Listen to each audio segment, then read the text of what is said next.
vir aqui também, né? Congregar, passar a participar da movimentação conjunta, né? E nós já definimos também em assembleia uma espécie de gatilho. Chegou no dia 30, 31, não recebemos, no dia seguinte vamos fazer movimentação, paralisação em frente ao hospital. Então também viemos aqui para convidá-los a participar da nossa movimentação. Não sei de que forma isso poderia ser feito, tá? Ou seja, somar a nós e nós vamos somar a vocês, vamos trabalhar juntos, essa é a ideia.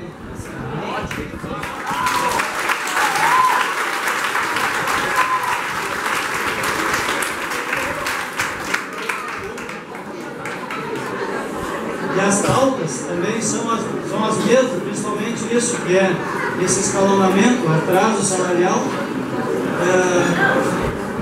a retirada de direitos, que é uma tentativa, parece que é alguma coisa que está sendo cogitada, né? E o dissídio, né? E na verdade, se não houver dissídio, vamos ter uma redução salarial, né? Porque as coisas estão aumentando, o teu salário não aumenta, está reduzindo o teu salário. Então o prefeito, né, essa administração está fazendo uma redução do nosso salário, é isso que eles querem fazer. Da nossa parte, assim, sucintamente, o que a gente vê no hospital